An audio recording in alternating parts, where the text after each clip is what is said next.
If you've never used a TRX before, it's important to understand the basics. We'll go through them right now. Whether you have the TRX Pro or the TRX Force Trainer, your system came with a suspension anchor already attached. The suspension anchor is used to attach the TRX to an overhead anchoring point approximately 6.5 to 9 feet from the ground.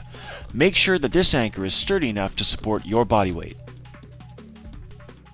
When you first anchor your TRX system, you want to make sure that the main loop of the system hangs at approximately 6 feet off the ground. To achieve the appropriate height, there are several ways you can adjust the length of the suspension anchor. To make it as long as possible, wrap the strap over the support and then clip the carabiner back onto the suspension anchor and cinch it tight. If you are working with a lower anchor point and need to make the suspension anchor shorter, you can wrap it several times around the support. Here you have the option to either clip the carabiner through one of the intermediate loops, or you can clip back over the main strap of the TRX as you did before. If you'll be using the TRX on a door, and you have the door anchor accessory, here's a proper setup for a safe workout.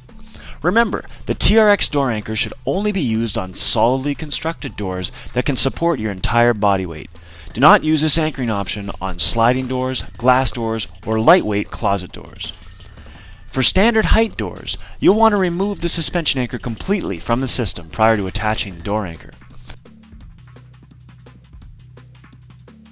Next, slide the loop of the door anchor over the handle and buckle and up the main strap all the way to the center point.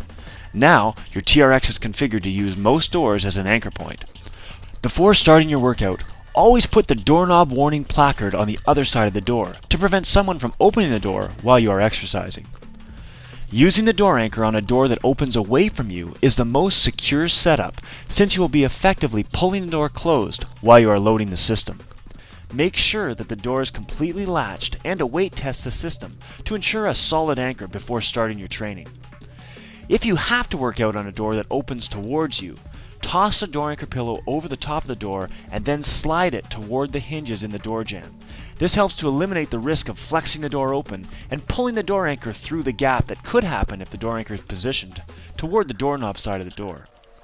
Now close the door and again ensure it is properly latched and weight tested to make sure of a solid anchor before using it. Now I'll show you some of the important basics about using the TRX. In order to shorten your TRX system, grab onto the buckle, depress the trigger with your thumb, grasp the yellow tab, and pull it all the way up. You'll have to do this one side at a time. Now you're ready to go. To lengthen the system, grasp both buckles, depress both triggers with your thumbs, and just pull it down. Now you're ready to do any exercise that requires a system fully lengthened.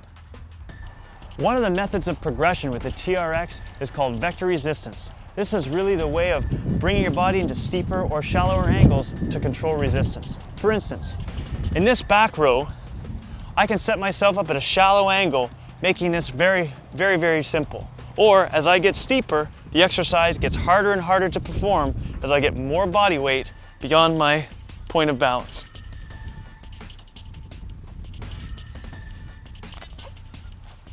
Play around with the angle that's right for you and you'll get a lot out of the TRX.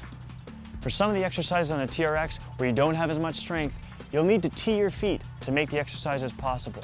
The way to do that, leaning back against the system, put one foot behind the other and perform the exercise. If you look at the feet, I'm able to transition from the back foot to the front one easily, making the exercise very doable. For steeper exercises like this chest press, you can modify it by bringing a leg out, allowing you to self-spot, so adding security if you feel like you might slip. Another way to make an exercise more challenging without changing resistance is by applying the principle of instability. Here I have a wide stance as I perform this chest press. As I narrow my feet, it gets more and more difficult. I can even lift one leg off the ground, creating an even narrower base of support, or bringing it out front, which pulls my center of gravity further away from my base of support. Those are ways to manage your principle of instability. Suspending the heels in the system. Put 2 fingers in the bottom of the foot cradles, roll right back onto your back, pull your heels up on the inside, and drop them in, extending your legs. Your heels are suspended. To take your heels out of the system, simply lift them out and you can sit up from there. Suspending toes in the system. Grab onto the handles, take your right foot, put it into the left foot cradle.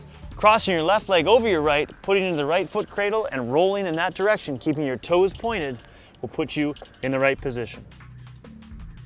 To get your toes out, simply lift one, then the other, and you're out of the system. With my feet directly below the anchor, this is the neutral position. As I displace myself in front of or behind neutral, it will get easier and harder. Here I'm behind the neutral point. Gravity is now swinging into me. This makes this exercise much easier. Now as I move myself out ahead of that neutral point, gravity is now pulling away from me, and this makes the exercise much more difficult.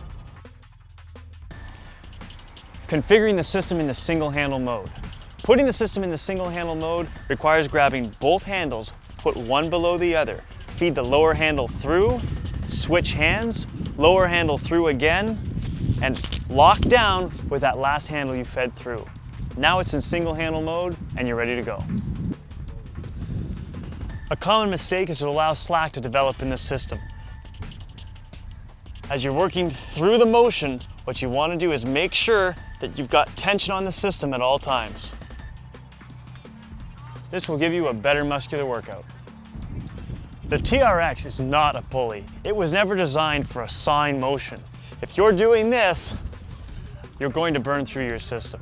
You can use it to stabilize, but stabilize through your arms and do the exercises so there's no movement at the anchor. If you're exercising with the system and find that your hands are not even, take the weight off, readjust, and then continue the exercise with the arms in the same position.